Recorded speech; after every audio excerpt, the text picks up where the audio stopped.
Dear participants of this conference, allow me on our behalf and on behalf of the Batak Christian Protestant Church, HKBP, say the following to Honorable Chairperson of the Communion of Churches in Indonesia, PGI, Reverend Gomar Gultom, who has delivered just now some important insights and ideas on how we, in this time of pandemic, should continue our struggle for gender justice. I know that Reverend Gomar Gultom, Master of Theology, is a staunch proponent of the gender justice throughout his ministry, even a long time ago when he was still a candidate pastor. Those years of his ministry have proven that he is for gender justice. Dear Reverend Gomar Gultom, thank you for your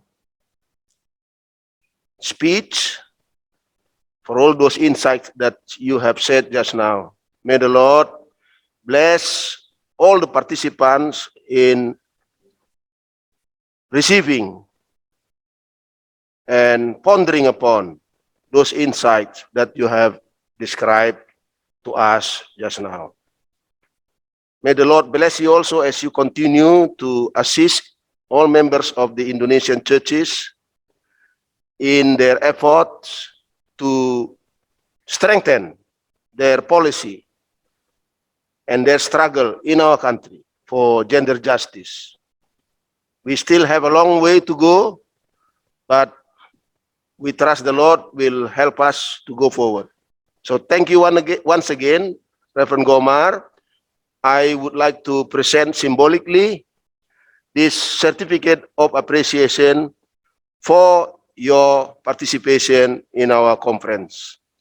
May the Lord bless also all the churches in Indonesia in particular, but also in Southeast Asia, as we struggle to make sure that gender justice is applied not only within our countries, but especially and more importantly in our own churches, from the local congregations until the decision-making bodies within our churches. So please receive this certification of appreciation from all of us. And I just show this like this, dear Reverend Gomar. I hope that your hands can receive it now. Thank you very much. Thank you. Horas. Thank you, Opui.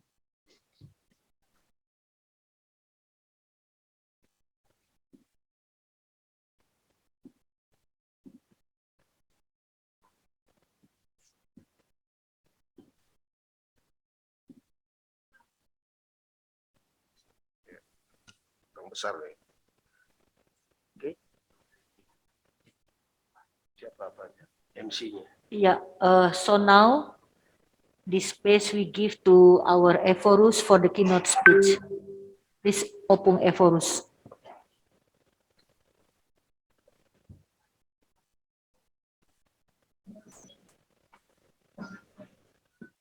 Yeah, thank you very much, Reverend Deborah. Before I say anything, I would like to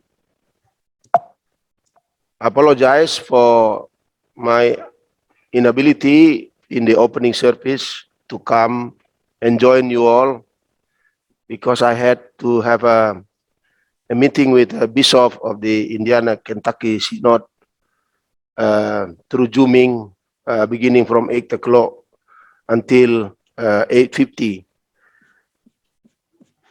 I would like also to thank everyone who has made it to be able to participate in this Southeast Asia Conference on Gender Justice, especially as we address the issue of pandemic and its impact on our lives and on the lives of women in particular. Honorable participants and resource persons of the Southeast Asia Conference on Gender Justice from Indonesia and beyond. Good morning. I hope when I deliver this keynote speech, you can listen to me because we are talking in English and English is not our mother tongue in Indonesia. Therefore, maybe please concentrate. Otherwise, I will just speak and no one is listening. We give thanks to the Triune God for inspiring and encouraging us to gather today and tomorrow to address an old issue in a new situation, namely women empowerment in church and society in times of pandemic COVID-19, which we humanity in the whole world have faced since almost years ago. Our gathering is necessary, is a must, because our knowledge tells us that whenever any calamity befalls on humanity, be it war, natural disaster, hunger, and pandemics, it is women that are affected foremost. Because women are the stronghold of our humanity, of our society, and of our families. Indeed, it is the women who come therefore first to the rescue. Our gathering is within the Batak Christian Protestant Church, HKBP, is important because in this period of the leadership of the HKBP, 2020-2024,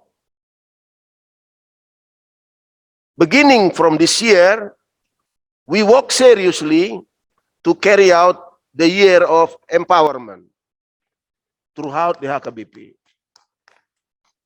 Beginning from the top leadership up to the congregation and categorical levels, like fathers, mothers, youth, teenagers, children, and the elderly. Empowerment in this year is particularly significant and important for women.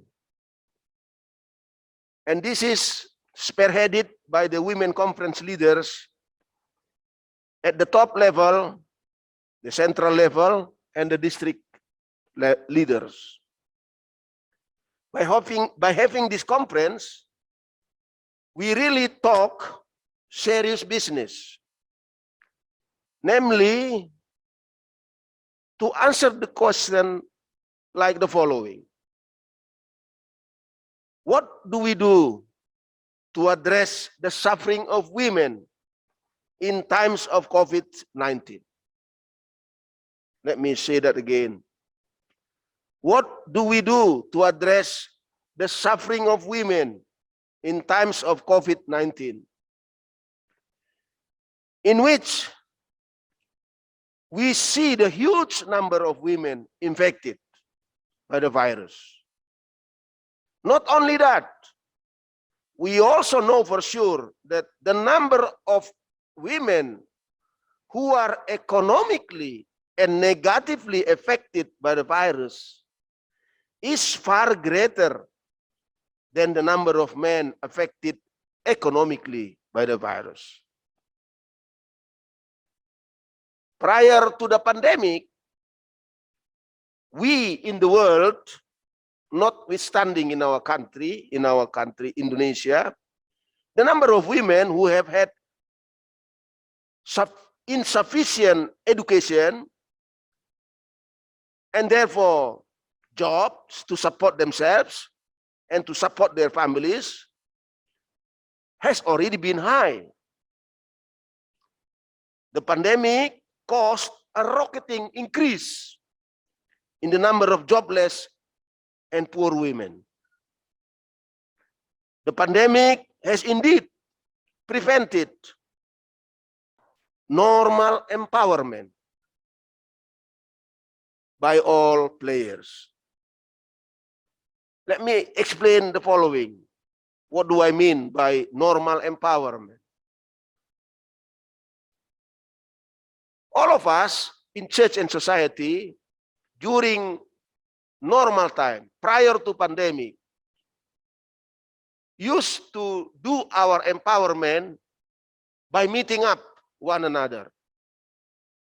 Small groups, small sessions, bigger groups of empowering women in various fields, in various forms. We met physically to enable women to be empowered.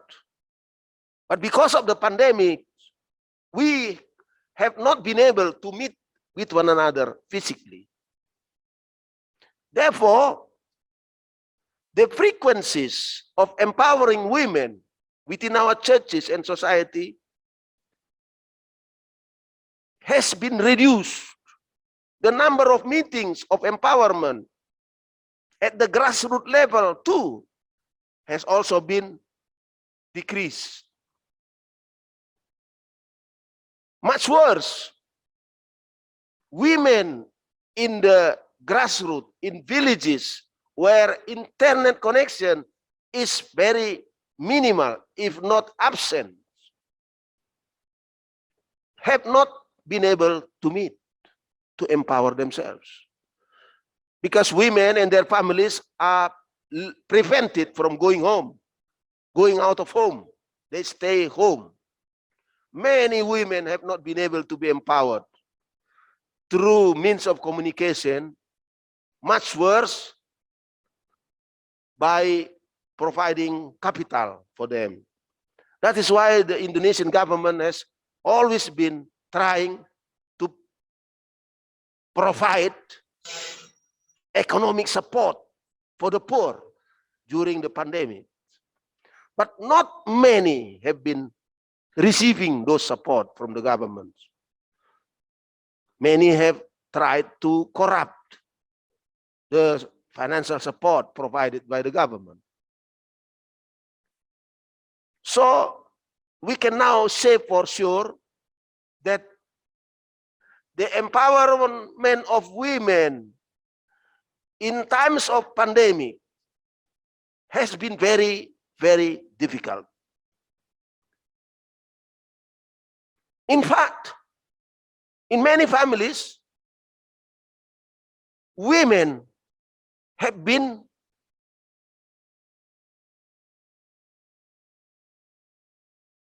raped. Children have been raped by their parents in their own homes because of pandemic.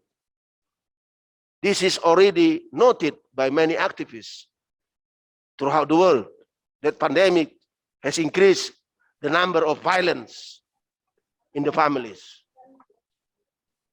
That is why I would like to state that what we are doing now, namely to think anew what we should do to do women empowerment in church and society in terms of COVID. It is very important now. We are doing serious business. It is not just talking in conference and thereafter finish. No, I don't like that. And we, women of the HKBP and women of the churches in Southeast Asia, must do serious work precisely in this time, when the pandemic is still affecting badly our lives, economically, especially, culturally, spiritually also.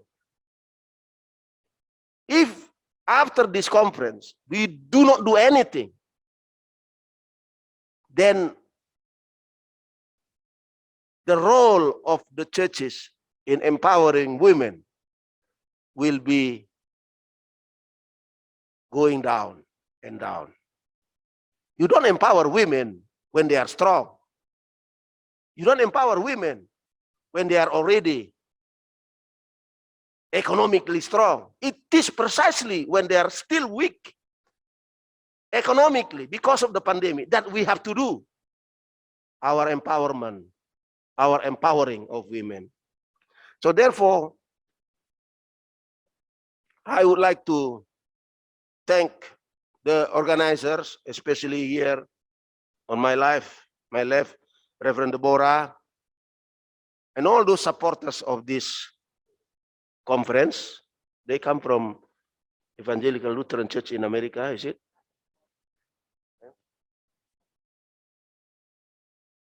And also the participants have also come from members of the Lutheran World Federation in Indonesia and in Southeast Asia. And also, of course, other member churches which are not members of Lutheran World Federation in Silindung District, and all AKBP district leaders, especially women. What we are doing now is very significant. And as the leader of the HKBP, I would like to say that do not finish the work only after this conference. Whatever we will be talking and concluding in our conference must have following steps, practical steps, not just talking in heaven, on the mountain. We have to bring the result of our meditation, of our thoughts in practice. I'm happy that the participants have come from different places, different districts, and we do what we conclude in our conference. In our daily life as churches, as congregation, then our conference has something to offer in terms of empowering women. And therefore, saudara-saudaraku, my friends, participants, we can and we must start in our conference with a very short presumption, namely to say that the pandemic has made the matter worse for our efforts to carry, to implement, and live out gender justice for women. Especially as members of the Church of Jesus Christ, who are mandated by our divine Rabbi to save, to serve the powerless, so that the powerless women can stand on their own to empower their humanity, to empower the church, and to empower the society. Those that I have said, I consider as preliminary or introduction to my speech. Let me continue by saying the following. How have we done the empowerment of women in church and society so far?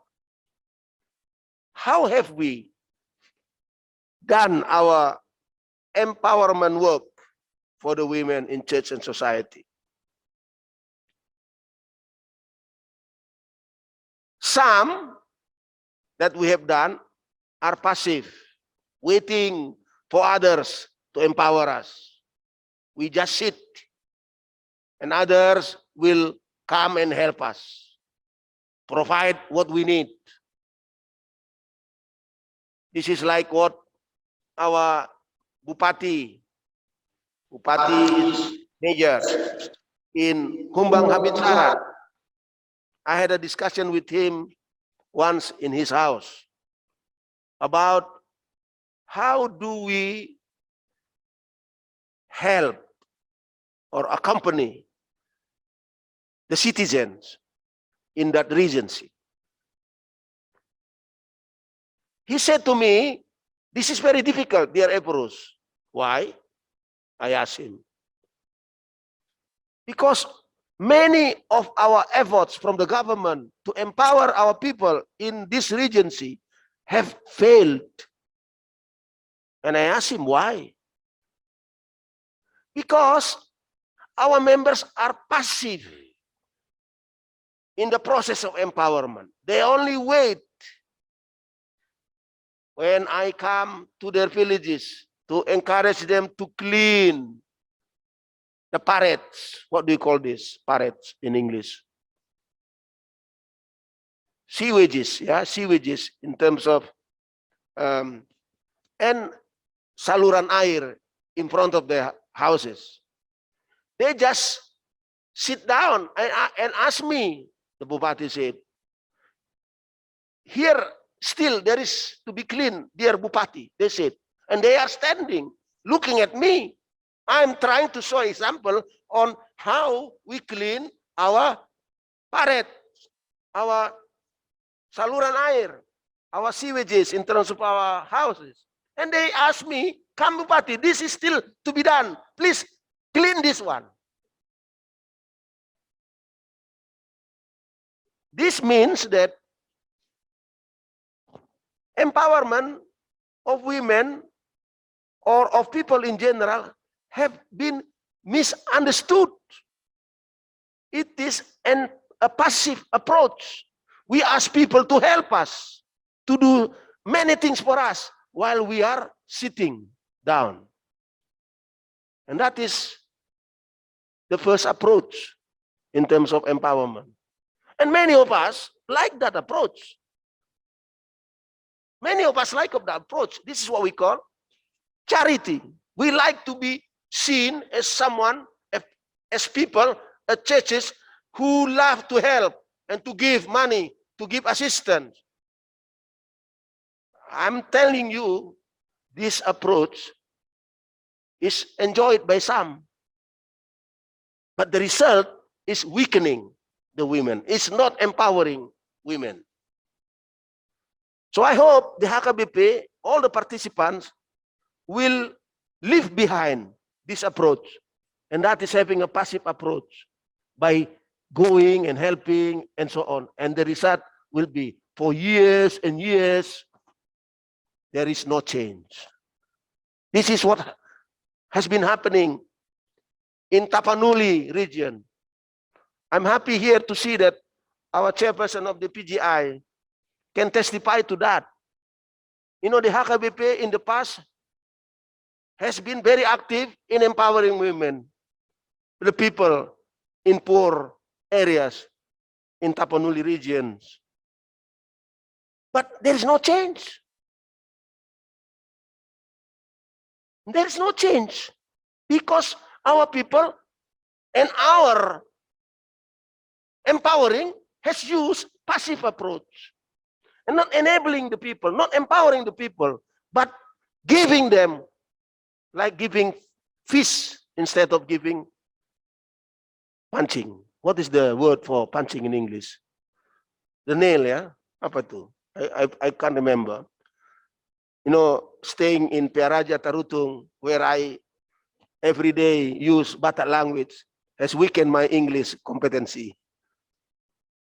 But I'm happy that the chairperson of the PGI, Reverend Gomar, 10 years ago, his English was weak, but now he's more excellent in English speaking than I am.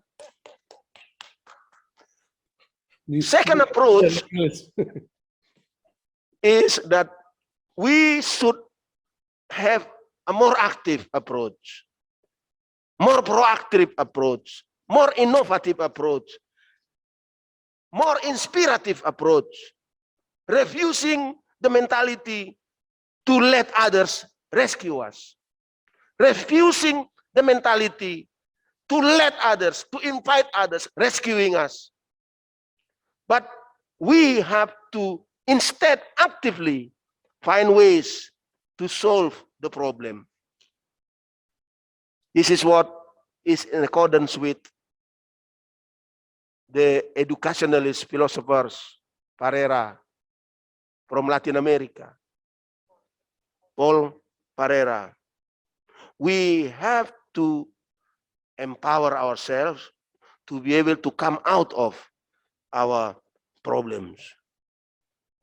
This is the true purpose of our gathering, namely to hold a conference of women in Southeast Asia to find proposals for solutions in the second approach. To be active, to be proactive, to be innovative, as well as inspirative,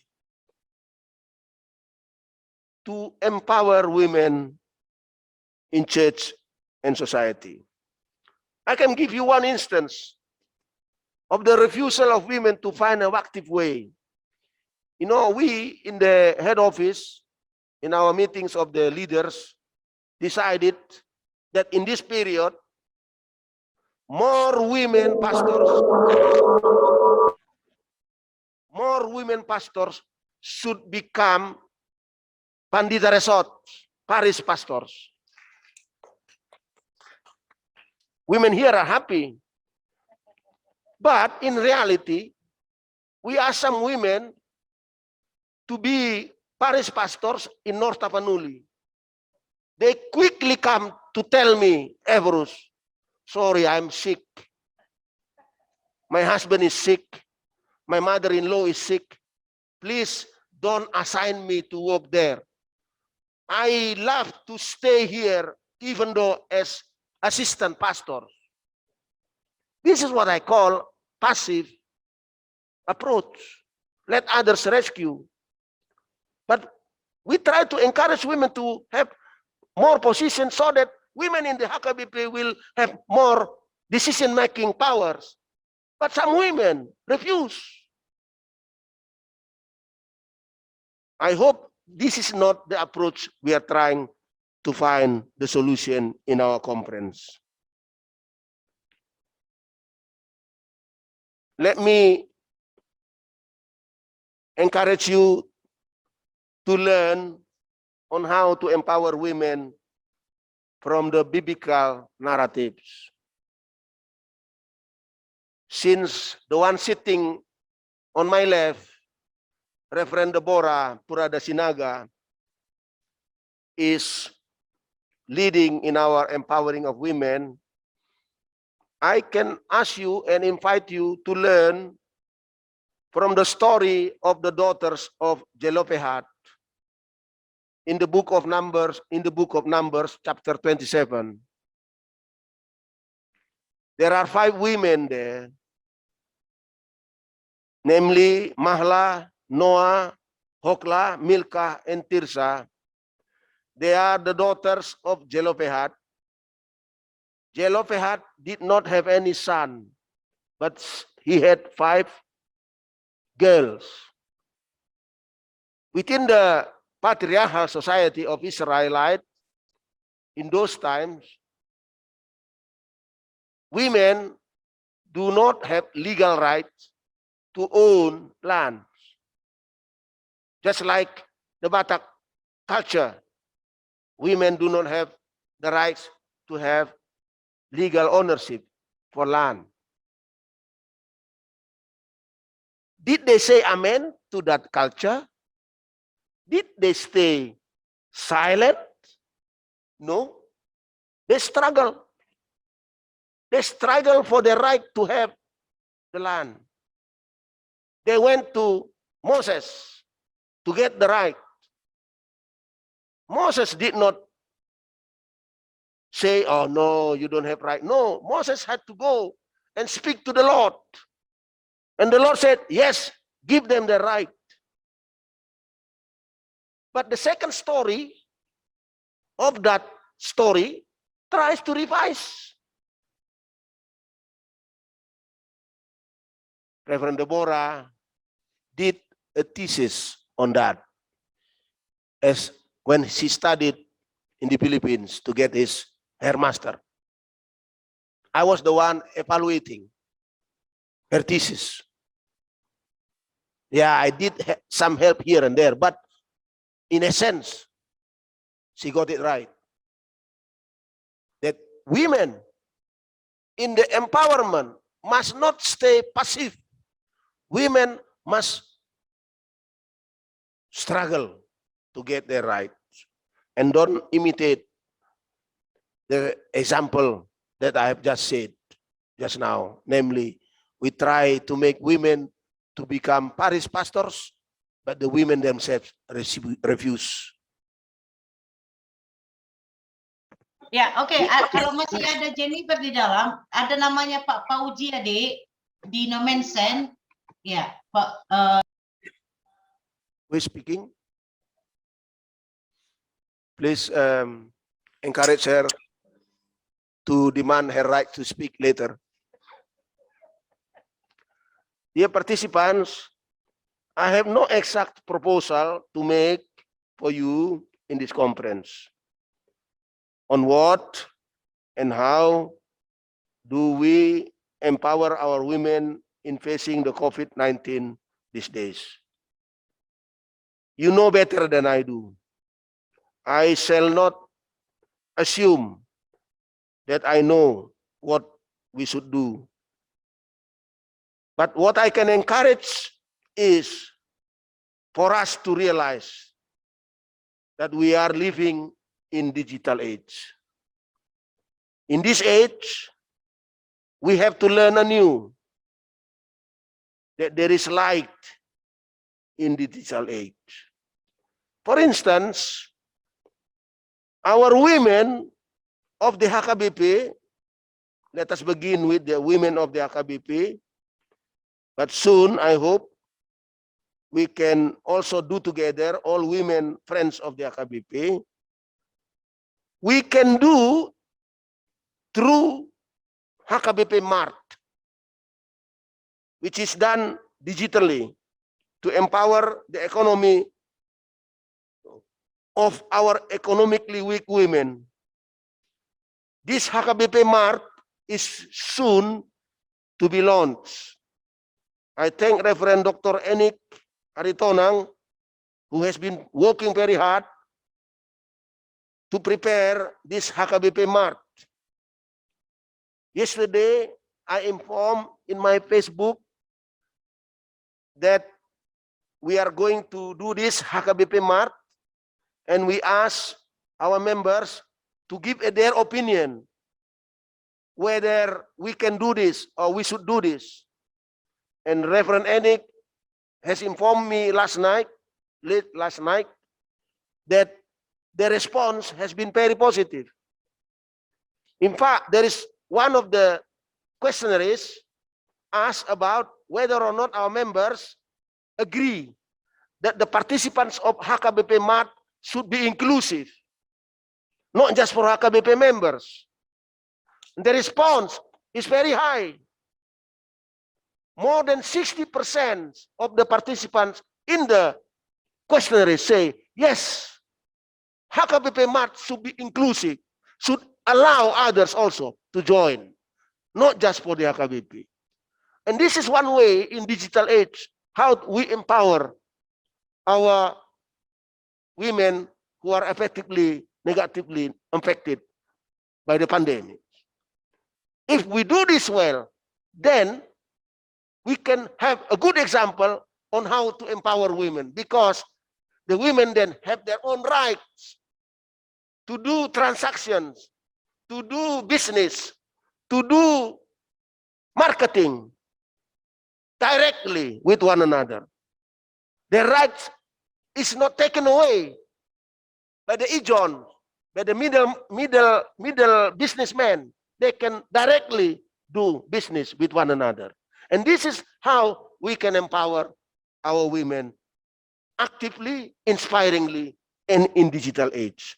I hope this will be seen as the good example by our participants, both from Indonesia and from beyond. Therefore, allow me to close my speech by summarizing what I have just been saying. First is that our work for empowering women so that gender justice can be achieved must continue. Secondly, our work for empowering women is precisely important, crucial, and critical in times of pandemic. If we fail to do it now, you will have no other opportunities anymore to do it. Because it is precisely when pandemic has a great effect for the life of the people that we have to do empowering of women. Thirdly, let us learn from biblical narratives on how women struggle for their empowerment. An example I've said is the example of the daughters of Zelophehad, who did not stay passive, but they struggled, they demand that their rights must be given to have land ownership so that they can build up their families. Fourthly, I would discourage you to follow the passive way of empowerment, like shown by some women pastors who have been assigned to lead parish pastors, but they refuse because they want to have the normal way when they depend on others. Lastly, dear participants, let me invite you to join the HKBP Mart, which is soon to be launched, so that through that we can empower our women directly to have their rights in economic life. May our Lord bless you all, and may the Lord bless this conference to the glory of our Lord and to the purpose of reaching the vision of the HKBP, namely to be blessings to the world. Thank you very much.